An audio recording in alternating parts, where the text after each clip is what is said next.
За сайн уу манайхан Crime Story сувгтаа эргээд тавтаймаар л та манай сувгийг анх удаа сонсч байгаа бол энэхүү сувг маань бас явдал болон бүтэц гэмт хэргийн талаар ярьдаг сувг байгаа. За энэ удаагийн дугаараараа та бүхэндээ Хятад улсыг зочилдуулсан хүүхдийн 8-ны нэгэн гэмт хэргийн талаар дэлгэрэнгүй ярьж өгөхөөр бэлтгэлээ. За ингээчүүд хэргээрөө орцгоё. За өнөөдрийн хэргийн эзнийг бол Ю Хуаин гэдэг 1963 оны 12 сарын 29-ны өдөр Хятадын газар нутгийн хэмжээгээр эхний 10-т ордог маш том муж болох Юнанд нэгэн айлын дөрөвт хүүхэд болж мэндэлсэн. За би тэгээ цаашдаа Ю гэд дуудаад явна. Юугийн ээж нь багадан нас орсноос болоод Ю бага сургуулийн 2 дугаар анги хүртэл сураад гэр бүлээрээ газар тариалан хийж амьдарсан. Тэгээд аав нь бас нэлийн багтан буюу 17 наснд нь өнгөрөөд Ю бол өөрийнхөө ах эх нартай бол хүүхэд насаа өнгөрөөсөн. За ингэж бага насаа өнгөрөөсний дараа 21 наснда Хятадын Дали хотод аялж агаад өөрийн анхны нөхөр болох Ван Жавэнтэй танилцдаг. За нөхөр нь түүнээс 5 насаар ах буюу 1958 оны 6 сарын 28-ны өдөр төрсөн. Танилцсанаас 3 жилийн дараа буюу 1987 онд дундаасаа нэг охинтой болсон. Тэгээд Ю болон Юугийн нөхөр бол хизээч юусоо тийм хөдөлмөрч хүмүүс байгаагүй. Тэгээ бараг ажил хийж үзээгүй учраас тэр хоёр бага багаар бол элдв янзын жижиг гэмт хэрэгүүдэд бол оролцож эхэлсэн. Ялангуяа гэмт хэрэг дундаа хулгайн гэмт хэрэгүүдэд бол маш их оролцсон. Тэгээд хулгайн гэмтэрийг хийгээд өдөрт одоо хоолундаа цацгуулдаг байсан. Энэ байдал үргэлжилсээр хагаад 1992 онд нөхөр Ванг нь болохоор хулгай эргээр шоронд орсон. Тэгээд тэр цагаас хойш Ю яаж амьдрах арга олохгүй хэсэгтэй л маш хэцүү байсан. Тэгээд сүүлдээ охиноо бол ер нь тижээж өсгөж чадахгүйгээ ойлгоод хамаатнуудтай өргүүлээд өөрийн амьдралаа залгуулахын тулд гомингийн дэлгүүрт ажиллаж эхэлсэн. Тэгээд ажиллаад удаагүй байхдаа Гон Шанлян гэдэг өөрийн хоёр дахь нөхөртөөгөө танилцаад 1993 онд дундаасаа бас нэгэн хүүхдээ болсон. Хүүгээ төрүүлснийхаа дараа тэр хоёр бол бүрэл санхүүгийн хэцүү байдалд орж эхэлсэн. Тэгээд ер нь бол хоёулаа хинэнч хүүхэд өсөх хүсэлгүй байсан болохоор тэр хоёр шийдээд хүүгээ 5,000 юанаар дундаж насны хүүхдгүүдтэй нэг одоо залууд зарсан. Тэгээд тухайн үеийн 5,000 юан бол ойролцоогоор $860 хавтай болж исэн юм билээ. Тэгээд энэ нь 1993 онд бол Хятадд нэг хэсэгтэй л нэг 2 сар бол хангалуун сайхан амьдрах мөнгө байсан. Тэгээд хамгийн анх ингээд өөрийн хүүхдэд заасныхаа дараа Ю нөхөртөөгөө бүр ингээд амтшаад ингээд ер нь хүүхэд зараад ээж болох юм шүү гэд ер нь санаа наах тавигдсан байдаг.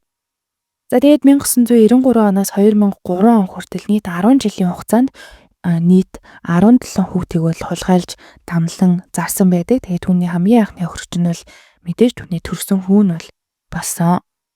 За тэгээд Ю хүүхдүүдэд бол тоглоом, чихэр, амттан гих мэтчлийн зүйлээр хуурч хулгайлдаг байсан. Эхэндээ ихэвчлэн хөршийн хүүхдүүдэд хулгайлдаг байсан бол сүүлдээ нөгөө баригдахгүй тулд тухайн мужийнхаа өөр жижиг хотуудад очиж хүүхдүүдийг хулгайлдаг болсон. За тэгээд Ю бол хүүхдүүдэд хулгайлахдаа өөрийн яг тухайн үед байсан нөхөр болох Гон. За тэгээд Юна мужийнхаа нэг найз, эрэгтэй найз. За тэгээд тухайн үед яг нэг өөрийнх нь анхны нөхөр болох Ван Жавэн нь шоронгоос гарсан байсан. Тэгээд тэр нь бас ер нь нийлээд тусалдаг байсан. Тэгээд энэ гурван хүний тусламжтайгаар бол нийт 10 жилийн хугацаанд 17 хүүхдийг бол хулгайлж дамлан зарсан. Өөрийн амьдардаг Юнан болон ойролцоох мужуудаасаа хүүхдүүдээ хулгайлаад тэгээд тухайн мужаасаа бараг 3,000-4,000 км-ийн зайтай нэлээд хол оршдог Хандан, Хэйбэй гих мэтчлэн том мужууд руу хүүхдүүдийг зардаг байсан. За тэгээд сүүлд мөдлөгөө үеэр бол Юугийн хохирогч болсон нийт 12 гэр бүлийг илрүүлсэн. Тэгээд үүнээс 5 нь болохоор 2 хүүхдээ хулгайд алдсан. Одоо тэр нь юу гэсэн үг вэ гэхээр ах トゥ ч юм уу эгч トゥ нар байсан гэсэн үг. Нийт 17 хохирогч хүүхдүүд байсан хэдий ч 3 хүүхэд нь л яг өөрийн хүсэлтээр Хятадын цагдаагийн газраас өөрсдийнхөө мэдээллийг бол ил болгосны нэг нь Ян Юхуа гэдэг эмэгтэй байсан. За тэр эмэгтэй нь 2021 онд 31 наснда өөрийн цахим хуудсандаа өөрийн ямар одоо амьдрал дууссан, яаж хулгайлагдсан гэх мэтчлэн түүхээ хуваалцсанаар Ю ер нь бол баригдсан. За тэгээд ер нь хэрхэн баримтлагдсан, хулгайлагдсан талаар тухайн эмэгтэй одоо бичвэрийг би дугаарынхаа төгсгөлд уншиж өгөн. Тэгээ та бүхэн илүү дэлгэрэнгүй ойлгох бах.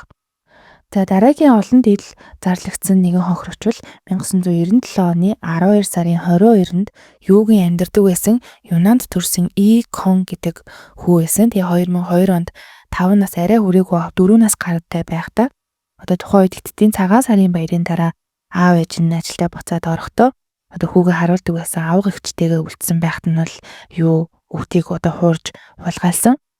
Хүүгийн ээж нь ажил дээрээ байхдаа цайны цагаараа хүүгээ ер нь алга болсон байгаа гэртээ ирээд мэдсэн. Тэгээ мэдсэн даруйда хүүгээ хайж эхлэхэд нь хамгийн сүүлд хөршин хүүг нь бол нэгэн эрэгтэй хүнтэй хамт явж байсан гэдгийг бол цагдаа нарт бол ээжт нь хэлдэг. За тэгээ тэр эрэгтэй нь бол харамсалтай нь юугийн анхны нөхөр болох Ван байсан. За тэгээ хүү сүүлд бол бүх хэрэг гарсны дараа 2024 онд ДНХ-ийн тусламжтайгаар өөрийн төрсөн ээжтэйгээ уулзсан. 3 дахь ил болсон хохирогч бол Чин Жанхай гэх хүү байсан. Тэгээ өөрийн ахтайгаа хамт тоглоомын талбай дээр тоглож байхад нь бол хоёуланг нь 1993 онд юу улгаалсан. Тэгээ аав ээж хоёр нь хоёр хүүгээ хайгаад том хүүгээ бол олсон хэдий ч баг хүүгээ бол хизээж олоогүй. Тэгээ юу болохоор тухайн үед ах нь өндөр үн хүрэхэд хитрхи том байсан учраас баг дүүг нь аваад ахыг нь гудамжинд үлдээсэн байхад нь хүмүүс олоод аав ээжт нь хүлээлгөө өгсөн байдаг. Тэгээ тухайн үед болохоор нөгөө хүүхдүүдийг илүү аав ээжтэйгээ удаан тасаж амжаагүй баг багт нь энэ төр ер нь бол хулгайлвал илүү нөгөө шинэ гэртээ ирээд аав ээжигээ мартах амар гэж үздэг бас учраас илүү жоохон хүүхдүүдийг хятадууд илүү одоо авах сонирхолтой байсан. За тэгээ баг хүүг нь болохоор 4500 юанаар зарсан. Тэгээ хулгайлагдсныхаа дараа бол 30 жилийн дараа 2024 онд ДНХ-ийн тусламжтай бас өөрийнхөө яг төрсөн аав ээжтэй бол хүү уулзсан. За тэгээд ер нь 1990-ад оны сүүл 2000-ад оны ихээр бол ингэж олон хүүхдүүд алга болоод исэн учраас Хятадын цагдаагийн газраас бол энэ гэмт хэрэгтнийг бол маш идэвхтэй хайж исэн. Тэгээ 2000 онд юуныг удаас ичгтнэр цагдаагийн газар авчрагдсан боловч хангалттай нотлох баримт бол байгаагүй гэх шалтгаанаар суллагддаг. Дараа нь 2004 онд юу өөрийн анхны нөхөр Вантайгаа хамт яг хүүхэд хулгайлж агаад хулгайлаа зарах гэж байхдаа бол үйлдэл дээрээ баригдаад шүүх хурлаар ороод зөвхөн яг энэ хэрэгтэй 2004 оны 9 сарын 27-ны өдөр Юнаны шүүхээс 8 жилийн хорих айл авсан. Тэгээ ял авснаас хойш 4 жил гарны дараа маш сайн үлгэр жишээ хүмүүжигч байсан гэх шалтгаанаар 2009 оны 5 сарын 10-ны өдөр бол суллагдсан.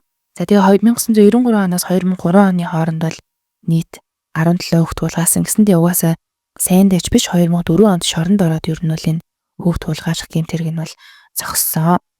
За ингээд 2021 оны 4 сард нөгөө хулгайлагдсан 31 настай эмэгтэй өөрийн түүхээ хуваалцсны дараа бараг жил гарны дараа 2022 оны 6 сард бол юуг олж барьсан. За тэгээ 2022 онд юуг баригдах үед бол түүний хоёр дахь нөхөр болох Гон буюу одоо гэмт хэргийн хамтрагч нь 2008 онд өвчний бол бас чам ясаараа нас орсон бол анхны нөхөр нь бол Ван одоо орган зайлж цугтааж агаад 2023 оны 9 сард бол ингээд баригдсан.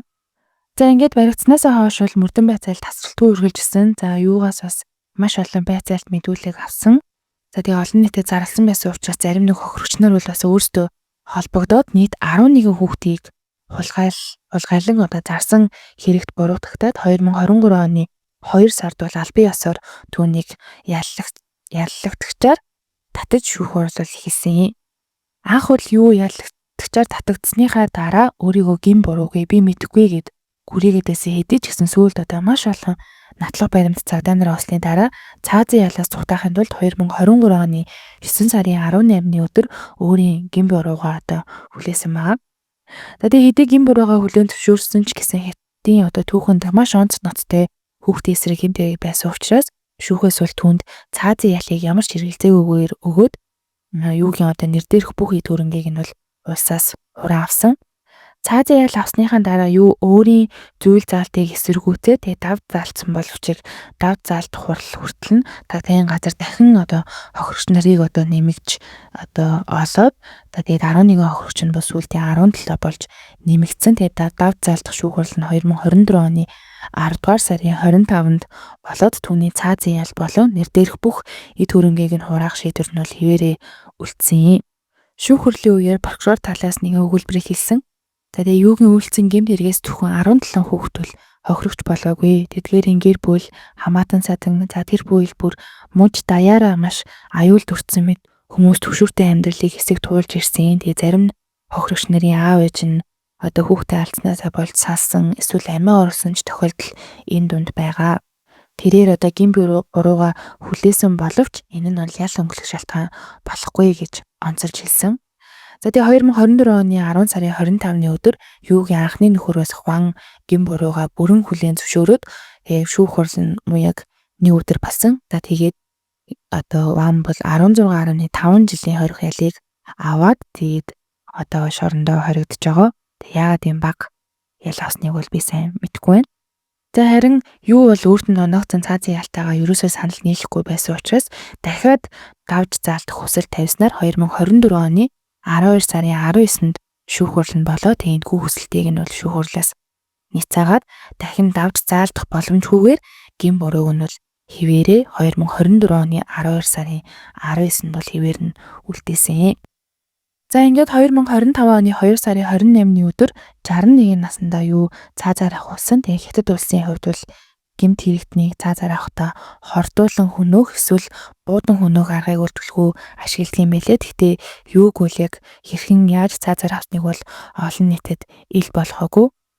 Өмнөх дугаарууд дээр ярьжсэн шиг Америкийн нэгдсэн улсын цаазын ял авсан гэмт хэрэгтнүүд бол дунджаар хамгийн багтаал 25 жил амьдарсан байгаад байсан. Тэгээд юу болохоор харин хацсан өөр Хятад улсын шүүх хурл болохоор тухайн шүүх хурлыг одоо баснаас хойш 2 сарын дараа цаазаар бол юуг авсан байгаа. За тэгээд судалгаагаар болохоор шүүх хурлын хариу гарснаас хойш цаазын ял авах хугацаа Америкийн нэгдсэн улс 19-с 20 жил бол Хятад улс болохоор дунджаар 2 сар байт юм лээ. За тэгээд Америкийн нэгдсэн улсын ер нь цаазаар ахуулсан болон ер нь цаашдаа ахуулах хүмүүсийн мэдээллүүд бол бүгд ил байдаг бол Хятад улс бол энэ мэдээллийг бол нэлээд нууцлалтайгаар хадгалт юм лээ. Тэгээд хувь шүүхэн үнэн шударга хатуу чангуул сорон бол яалтчгүй арай өөр байдаг бол тээ. Тэгээд шүүх хурл баснаас хойш ерөөсөө удаагүй 2 сарын дараа бол юуг цаазаар авсан. За тэгээд нэг юм сэтгэл өвтгсөн хүний наймааны гэмт хэргийн талаар ярьлаа. За тэгээд дугаарынхаа төгсгөлд 1995 онд 5 настай байхдаа хулгайлагдсан Нью эмэгтэй бичвэрийг орчуулсан та бүхэнд хүргэе. Тэгэн дээр бол хэрхэн баригдсан, яаж юу эмэгтэйг энэ 30 жилийн дараа барьсан гэх мэтчлэн дэтейлүүдийг та бүхэн ойлгох болно. Сайн байна уу? Намайг Ян Ньюхуа гэдэг. Би 1990 онд төрсөн. Аав ээж минь намайг Нью гэж өхөөртөн дууддаг байсан. Би дээрээ нэг ихчтэй надаас тэр минь 3 насаар ихч би ихчээгээ Сангин гэж дууддаг байлаа. Намаа 4 настай байхад яг л тухайн үеийн хүмүүсийн адил хөдөө тосгоноосоо нүүж амьдралаа нэг алхам дээшлүүлэхээр аав ээж ихчийн хамт хотын төв рүү бид хөл хөдөлгөөнтэй газар ирж амьдрахаар болсон юм. Хөдөө нутгаасаа ирсэн учраас хоёр хүүхдээ алга болох үе, танихгүй хүнтэй хамт явчих үе гэж аав минь маш олон зүйлийг захиж хэлдэг байлаа.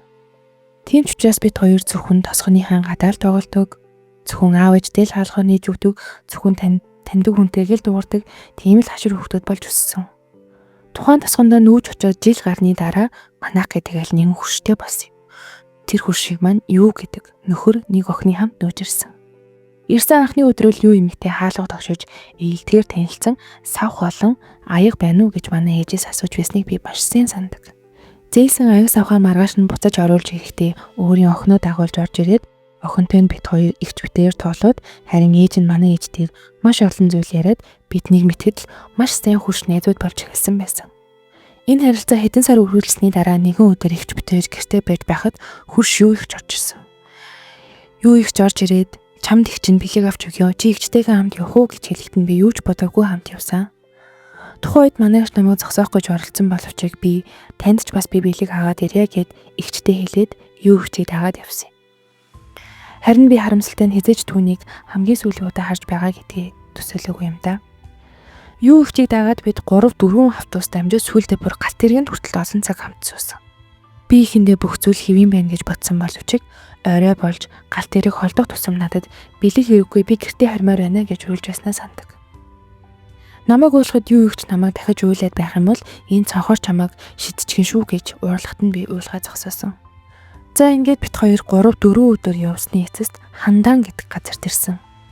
Ирээд Ван гэх нэртэй хөгшин эрэгтэй гэрт хэсэг амьдэрсэн. Нийт 10-аад хоног амьдрахад би яагаад тэнд ингэж утаан байгаад байгаагаа ерөөсөө ойлгохгүй байсан. Харин сүүлд ойлгох нэ намайг авах хүн алдахгүй байсан учраас би тэр эрэгтэй гэрт бараг 10-аад хоног юу ихчтэй хамт амьдэрснээ ойлгосон. За ингээд бараг сар бид 3 хамт амьдэрсны эцэст би эцэст нэг нь зарагдсан. Энэ гэр бүл нь ээж хүү хоёр байсан.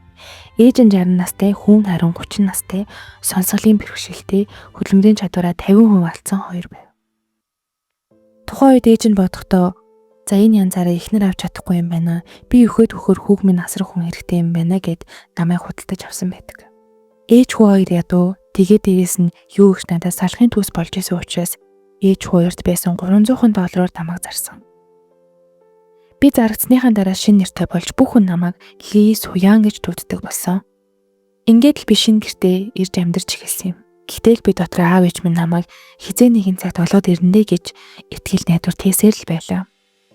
Ээж хүү хоёрыг би нэгийг нэмээ, харин нөгөөг нь аваа гэж дууддаг боллоо. Аавыг минь насруулахаар намайг авчирсан учраас намайг маш бага байхад эмээ маань өнгөрөхөөсөө өмнө олон зүйл сургасан. Хэрвээ хийж чадахгүй байх юм бол загнаж, зэмлж маш ихээр зоддог байлаа. Эмээ минь надад харгас сатуу ханддаг байсан ч өргөж авсан аав минь надад маш сайн хандаж, надаас намайг дандаа эмээгээр тань өмөрдөг байсан. Би маш багадаа хоол хийж, гэрээ цэвэрлэж, тариан талбай дээр ажиллаж, хувц суугаад сурсан. Эмээ минь надад танай аав чинь чамайг хаяад явсан. Тэгээ хаяхдаа чамаа бүр бидэнд зарсан учраас чи аав ээжээ санах хэрэггүй гэж байнга хэлдэг байлаа. Дандаа тэгж хэлдэг байсан ч гэсэн би аавынхаа дулаахан инээд ээжийнхээ намайг хайрлж, тэрвэрч байгааг нь хизээж мартаж байгаагүй. Ингэж зовж өсөж торинсныхаа хажуугаар би өсвөр насндаа хүүхдүүдэд маш их шоглуулдаг байлаа. Танах ядуу, чи ээжгүй, аав чинь хөгжлийн бэрхшээлтэйгээд хүүхдүүд намайг маш их дээрлэгдэг байлаа. Энэ их дээрлэхэлд хүчрхийллийн өдөөс би юу ч хэлдэггүй, зүгээр л өөрийнхөө энэ хувь тавиланг үзэн яддаг нэгэн болж хувирсан. Аавдаа ирээд л бүгдийг нь хоолдог. Гэхдээ аав минь зүгээр дээ, уучлаарай гэж хэлээд намайг эмээмээс өмөрч нууцаар мөнгө хүртэл өгдөг байлаа. Намайг 12 настай байхад 6 дугаар ангид байхад эмээ минь хүн дээр өвдөж би асрах шаардлагатай болж сургуулиасаа гарсан. Хэсэг сургуулиасаа завсарлага аваад эмээгээ тэнхэргээр буцаад орно гэж бодсон басчиг эмээ минь намайг дахиж хизээж сургуульд явуулсангүй. Хэрвээ сургуульд яваад боловсралтай болчих юм бол нэг л өдөр хүүг маань орхиод энэ тасганаас явчихна гэж бодсон болтой. Сургууль сурахынхаа оронд 2003 онд 13 хүн наснда би зарим хүний газар ажиллаж цалингаа эмээдээ өгдөг боллоо. Би тэр үед л жоохон ч гэсэн ажил дээрээ ирэх чөлөөтэй сайхан амьдрах ёстой байна гэж бодсон. Би өсвөр наснда ажилд орохоор бүр хотын төв рүү явж тэнд очиод жилдээ цөөхөн л удаа гэртээ буцаж ирдэг байлаа. Энэ байдал маань 2-3 жил үргэлжилсэний дараа 2008 онд манай эмээ нас барсан. Хэдий эмээ минь надад яаж хандаж байсныг би сайн санаж байгаа ч гэсэн түүнийг өгөхөд надад маш хэцүү байсан. 2009 онд эмээ минь өнгөрөөж жилийн дараа би тосгондоо очиход би өөрийн нөхөр болох эрэгтэйтэйгээ танилцаж 6 сарын дараа хамт байсны эцэст бид гэрлэхээр шийдсэн. Би өөрийн мэдлэг боловсралгүй, ядуу, аав ээж үгээсээ болоод хинтээч гэрлэхгүй дээ гэж бодсон боловч нөхөр болон манай хатмууд надад маш сайн хандсанаар би түүнтэй гэрлэхийг зөвшөөрсөн. Бид дундаасаа 3 хүүхэдтэй. Ээж болсныхаа дараа би өөрийн төрсөн аав ээжийн талаар байнга бодох болсон. Аав ээж минь намайг үнэхээр зарсан юм болов уу? Үнэхээр зарсан бол шалтгаан нь юу байсан юм бол? Одоо тэд минь хаана байгаа бол ямар шоу амьдарч байгаа бол эгчийг минь бас зарсан болов уу гэд маш их зүйлийн талаар өдөр болгон боддог байлаа. Тухайн үед хятад улс нэг хүүхдийн бодлоготой байсан болохоор аав ээж маань 2 охинтой байсан учраас хүүтэй болохын тулд 2 охиноо зарсан юм болов уу гэж хүртэл боддог байлаа. Хэрвээ би дахиад нэг л удаа аав ээжтэйгээ уулзах юм бол яагаад намайг ийм байдалд оруулсан юм бэ? Би энэ хүртэл ирэхдээ ямар их зодуулж, ямар их яаж, ямар амьдралыг туулж ясныг мэдхүү.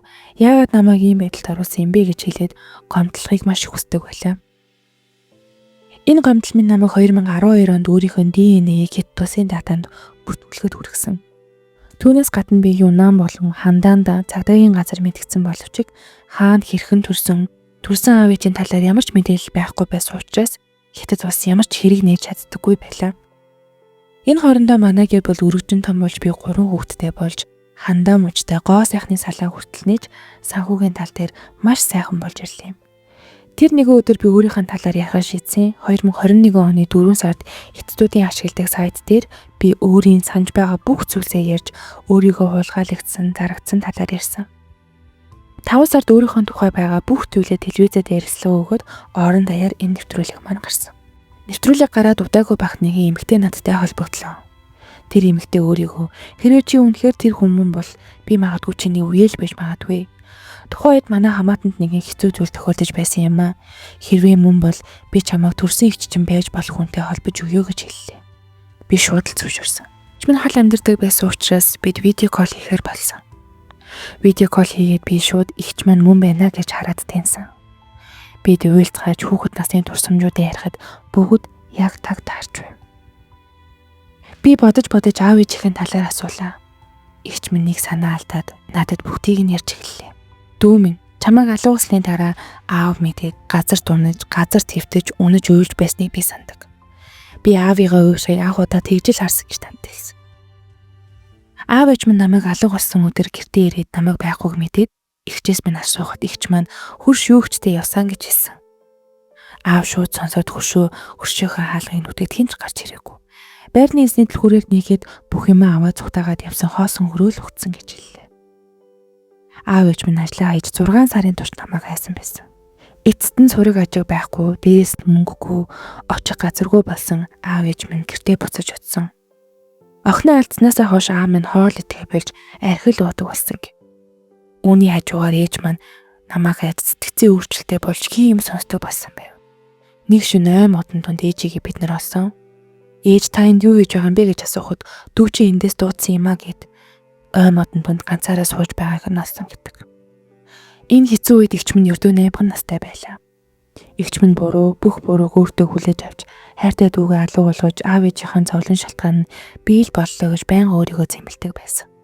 Ингэж хэдэн жил явснаар аав минь 39 наснда эрхний хордлохоор 1997 онд нас ороод үүний дараа 6 сарын дараа 1998 онд ээж минь хүнд өвчнөд нас орсон байв.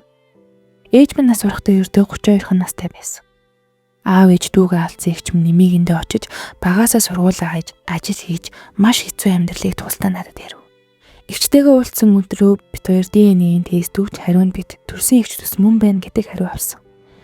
Хэдий тестийн хариу тийм гарсан ч гэсэн бид хоёр бүр өмнө нь видео кол хийхдээ игч төс мөн байна гэдгээ бүр яг таг мэдчихсэн байсан.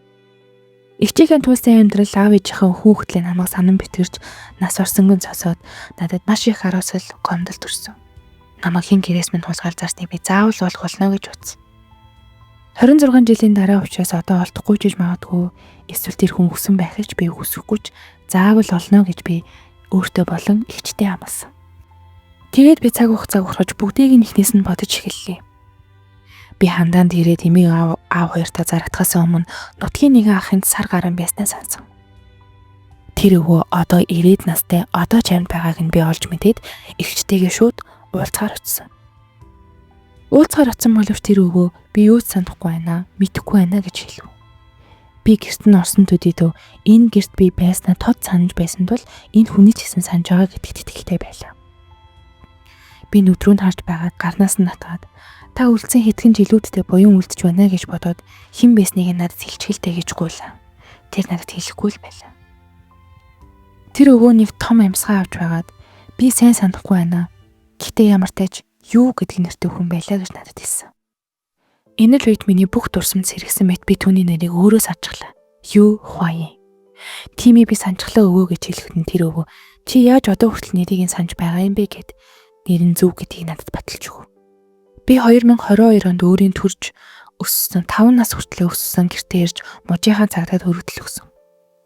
Өмнө нь зөндөө өргөдөл өгч байсан ч гэсэн энэ удаад цагдаа нар миний өргөдлийг авч өгөв. Яагаад гэвэл би энэ удаад төрсөн ихчтэйгээ өөрийг нь хулгайлсан хүнийхээ нэртэй за тэгээд бүр түүний гэрчтэйгээ утсан байв. Энэ удаа цагдаа нар хэргийг маш нухацтай шүүн авч надад ижил төстэй хэргээр ял авч байсан эсвэл сэжиглэгдэж байсан 20 эмэгтэй зургийг үзүүлэхэд би түүнийг ямар ч хэрэгэлцээгүйгээр шууд л таньж цагдаа нарт хэлсэн юм. Нэг удаагүй тэр цагдаад баригдаж төд өдлгүй яг над шиг 16 өөр хүүхэд байсныг би олж мэдсэн. Би уурлаж, хорсож, хар усах тусам түнд хамгийн дээд ялыг өгөөсэй гэж бодсон. Гэтэ өгөөд ч яах вүлээ энэ нэмэгтэй яаж ч шийтгсэн энэ бүх гэр бүл энэ бүх хүмүүсийн хувь тавилан эргээд ирэхгүй шүү дээ гэж би бүрч гомдолтой санагдаж байв. Тэр хамгийн хүнд ял болох цаазын ялыг авсан ч миний сэтгэл хэзээ ч тайвширсангүй. Гүнхтэй, харуулсалтай, гомдолтой хэвээрээ.